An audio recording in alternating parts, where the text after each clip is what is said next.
तो छठे चरण की शिक्षक भर्ती के लिए 2019 में 94,000 भर्तियां निकाली गईं।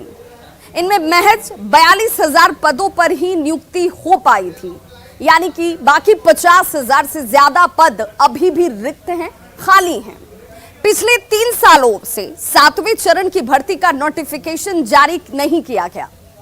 7वें चरण की शिक्षक भर्ती का नोटिफिकेशन जारी हो, सीटीटेट और एसटेट पास अभ्यर्थी इसे लेकर लगातार मांग कर रहे हैं, लगातार आंदोलन उनकी तरफ से हो रहा है। अभ्यर्थी पिछले 3 साल से इसी नोटिफिकेशन का इंतजार करते करते अब थक चुके हैं। ऑफिशियल नोटिफिकेशन जल्द जारी करने की अब इनकी तरफ से ये मांग जो है वो पुरजोर तरीके से की जा रही है। भर्ती प्रक्रिया को ऑनलाइन करने की भी मांग ये अभ्यर्थी इस वक्त कर रहे हैं। सीएम ने 15 अगस्त को 20 लाख भर्ती का आश्वासन दिया था, जिसके बाद इनके अंदर उम्मीदें जगी कि अब इनके लिए राह शायद आसान हो जाएगी।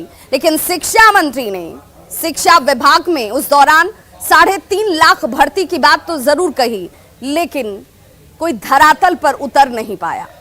शिक्षक अभ्यर्थियों की तरह ही नियोजित शिक्षक भी सरकार से नाराज हैं, और उनकी नाराजगी की वजह क्या है जरा वो भी जान लीजिए।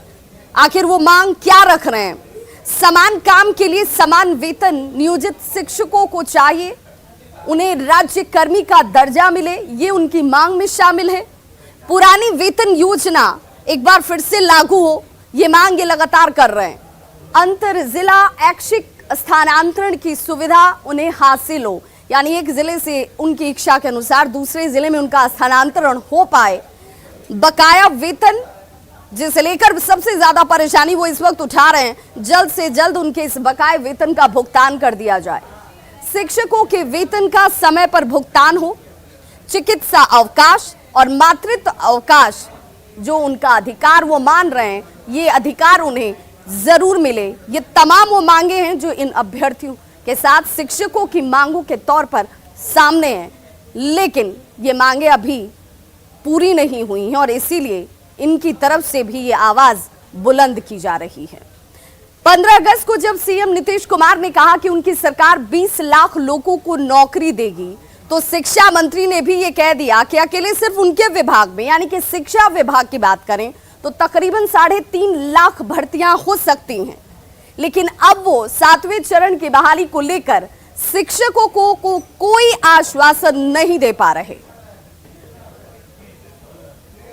अभियान की राशि जो भारत सरकार से मिलनी होती है 40%, वो कम मिलती है, नहीं मिलती है, देर से मिलती है।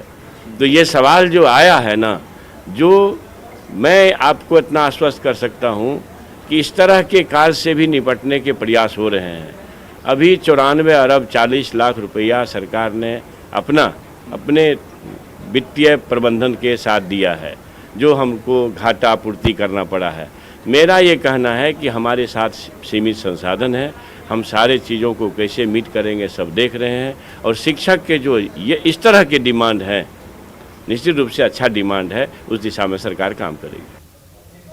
तो वहीं शिक्षकों की मांग पर शिक्षा मंत्री ने 2 टूक कहा कि शिक्षा का दान करते रहिए, सरकार की ओर से कोई कमी नहीं होगी। 5 सितंबर है, यानी खाली खाली तो नहीं मनाएंगे गुरुजी, कुछ तो नया रखे होंगे आप। दिया हूँ ना, कुछ नया रखे होंगे। अभी ना दिया हूँ, अंतर वेतन की राशि अभी दिया हूँ ना, 4 दिन पहले कैबिनेट हुआ है, 1 हफ्ता भी नहीं हुआ भाईजान। नया क्या दे रहे हैं? तो नया तो ये कह रहा हूँ कि भैया आप शिक्षा दान समझ के दो, चाहे जो समझ के दो। आप शिक्षक की अपनी भूमिका जो शिक्षा संस्कार में जो ह्रास हुआ है, सरकार के स्तर पर कोई कमी नहीं है। तो प्रोफेसर चंद्रशेखर